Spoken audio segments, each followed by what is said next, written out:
it makes sense we'd remember it that way too. Some things really well. Most things, hardly at all.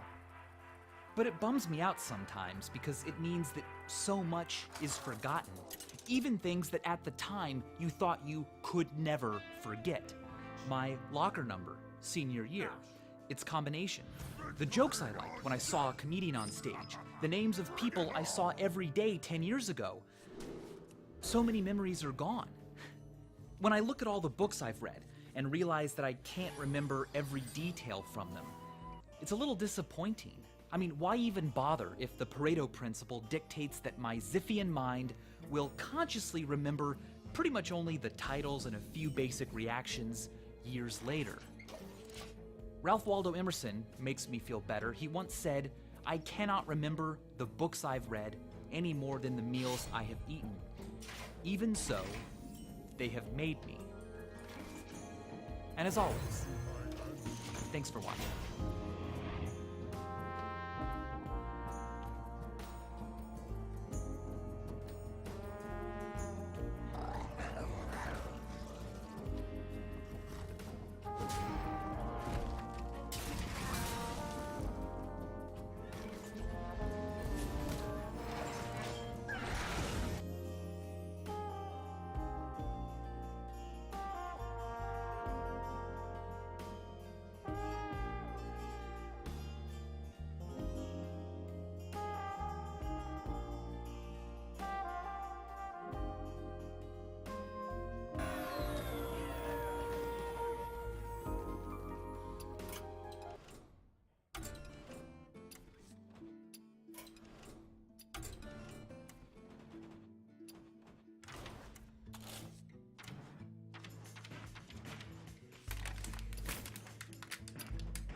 Lagiem?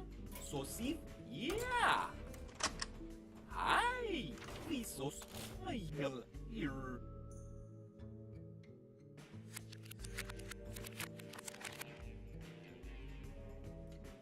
You can practice speaking backwards, so when your words are reversed, they're intelligible. But here's something else that is weird.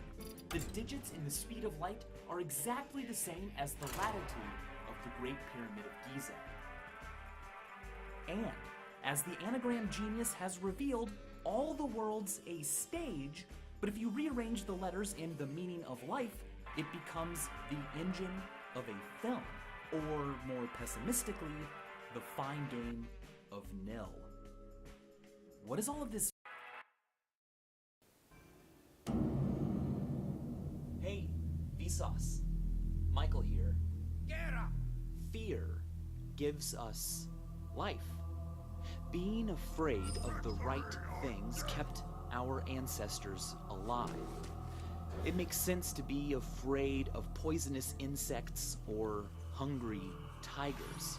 But what about fear when there is no clear and obvious danger? For instance, a teddy bear with a full set of human teeth. Or a smile.jpg. There's something a little off about these images, too much mystery and strangeness. But no obvious threat, the way there is with a gun or a falling rock, but yet they still incite fear, because they are creepy. But why? What gives us the creeps? What causes something to be creepy? We are now in my bedroom, the bedroom I grew up in Kansas. Like a lot of children my age, I was terrified of scary stories to tell in the dark. But the very first book that ever scared me was The Curse of the Squirrel. To this day, I still haven't finished the book, but that's just me. Psychologist James Geer developed the Fear Survey Schedule 2, which he used to find out what scared us the most. Combined with the results of a more recent Gallup poll, these are the things that scare most of us the most. All of these things are scary, but are they creepy? Let's get more specific. I love the way Stephen King delineates 3 types of scary stuff. The first is the gross out. This is something disgusting, morbid, diseased. The second is horror. Horror to King is the unnatural, a giant spider, or being grabbed in the dark when you thought you were alone. The third, terror, is different, creepier. He says terror is coming home to find that everything that you own has been replaced with an exact copy. Terror is feeling something behind you, its breath on your neck, knowing that you will be grabbed, but then turning around to find that there was never anything there in the first place. Not a lot of research has been done on that feeling, the creeps, but many theories and ideas involve vagueness, ambiguity. For instance, masks and why clowns are creepy. Claude Lévi-Strauss wrote that the facial disguise temporarily eliminates from social intercourse the part of the body which reveals personal feelings and attitudes. Part of the reason even a neutral or happy mask can be creepy may have to do with ambiguity. A mask hides the true emotions and intentions of the person underneath. I don't know if the person wearing that mask is a threat or not. Vagueness is creepy when it comes to the human form. This is the famous uncanny valley. On a chart of humanness, there's a zone where something can be almost entirely human, but off by just a little. Not so wrong that it's clearly fake or funny, or so good that it's indistinguishable. Instead, it's just troubling. The creepiness of the uncanny valley is wonderfully demonstrated by John Bergeron's singing androids. Watch these videos when you're alone. A similar uneasy feeling comes from Shay St. John, a character created by Eric Fournier, funny to some, nightmare fuel to others. Uncanny humanoids, like all creepy things, straddle a line between two regions that we can understand and explain with language. Francis T. McAndrew and Sarah Kohnke describe being creeped out as an adaptive human response to the ambiguity of threats from others. Creepy things are kind of a threat, maybe, but they're also kind of not. So our brains don't know what to do. Some parts respond with fear, while other parts don't, and they don't know why. So instead of achieving a typical fear response, horror, we simply feel uneasy. Terror. Creeped out. Between the mountains of safety and danger, there is a valley of creepiness, where the limits of our knowledge and trust and security aren't very clear. Will looking at this cause you to die 1 week later? Impossible, right? Maybe. That's the terror of ambiguity. We don't do well with ambiguity. When it involves our own intentions, it can make us lie. And when it involves danger, but no recognizable threat, it can make us think and feel some pretty weird things. Have you ever peered over a ledge, a railing, way high up, like so high up it made you nervous and dizzy, and felt something pushing you? Maybe even an urge to jump. Have you ever stood on a ledge with a loved one and realized that you could push them? It would be that easy. You really could do it. And maybe you do want to do it, or maybe it's just cognitive dissonance. The fact that your brain is having to deal with ambiguity. A recent study by Jennifer Hames at Florida State University dubbed this the high place phenomenon. When approaching a ledge in a dangerous drop, your survival instinct kicks in and you pull yourself away. But your balance and motor systems don't get it. Nothing is pushing you, and you don't normally fall or leap randomly. So what's going on? The part of your brain that processes intention might resolve this by determining that something must be pushing you, or that you might actually want to jump or push your friend, even if none of that is true. Now, we're not done with ambiguity yet, because our language reflects the gray area of terror and creepiness. Take a look at the word terror itself. We have horrible and horrific, terrible and terrific. Why is that? Well, through history, we never really figured out what to call powerful experiences, because they're both. They are full of awe, awesome, and they are full of awe, awful. We need them to survive. We need fears and the creeps to understand our size, our weaknesses. But on the other hand, avoiding them is pretty great too. The creeps is a physical reminder that the world is vague and full of ambiguity, but that we are cunning, always trying to figure things out, but nonetheless fragile. Is that terrible or terrific? Well, it's both. Which, as a creepy ghost would say, is kind of beautiful. And as always, thanks for watching.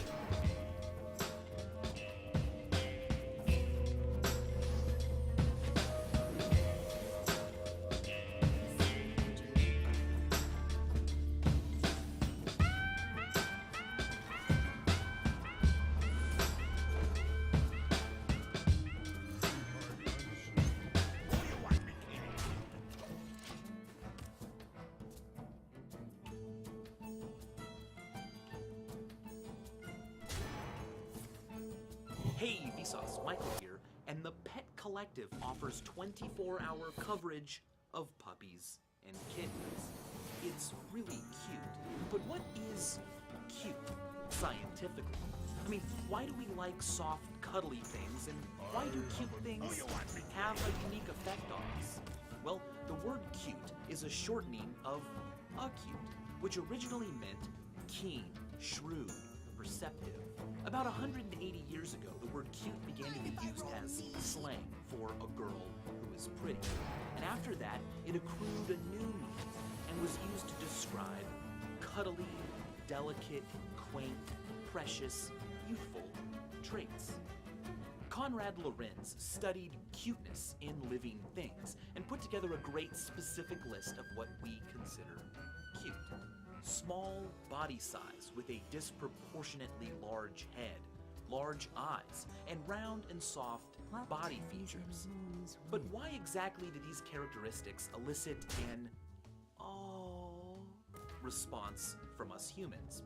Well, Lorenz pointed out that you can find all of those characteristics in the human baby, which makes sense. If merely looking at our offspring makes us instinctively feel protected and nurtured, well, that's great for all of us. A fun consequence of this is that our experience of cuteness can be triggered by things that aren't human babies. For instance, shells, bunnies, owls, and even a hammer. A hammer, how can that be? Take a look at this interactive tool from the Exploratorium. A hammer is boring, but if we apply Lorenz's traits and make it really round and really squat, it goes from a utilitarian tool to a cute little tiny hammer. Oh, he's just a little hammer, don't hurt him. It is a hammer that has become cute because we gave it qualities that we see in our own offspring. As Daniel Dennett puts it, if human babies looked like this instead of that, we would find this cute. And whenever we saw something that looked like it, we would want to cuddle and snuggle with it. Alright, so we have a pretty good idea about the how and what of cute. But where is cute? Well, researchers have shown cute baby pictures to subjects while using functional MRI to track activity in the brain. And sure enough, the cuter the baby in the picture, the more activation found right here, the nucleus accumbens, a pleasure center.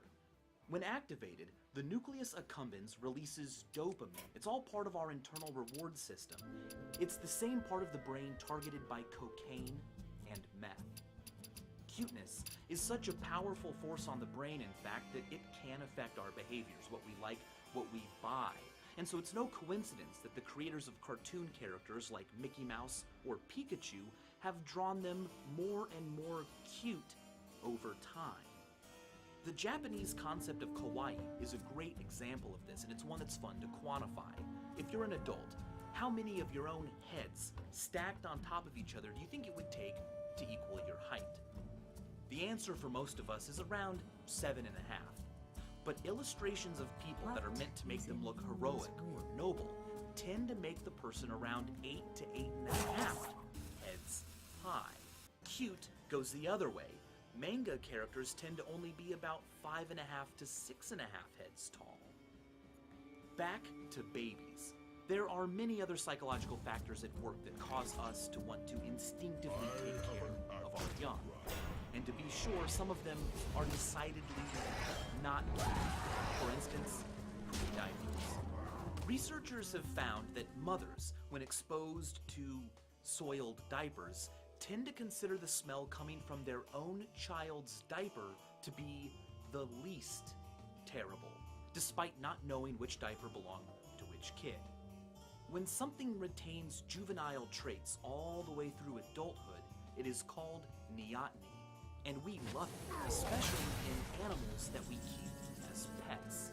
Of course, us humans have selectively bred all kinds of animals to make each generation more and more useful to us. But the dog may be the animal that we have spent the most time designing, making each generation better at hunting or better at staying cuter for longer. Dogs like this have been designed by us to look, grow, and behave in ways that we want.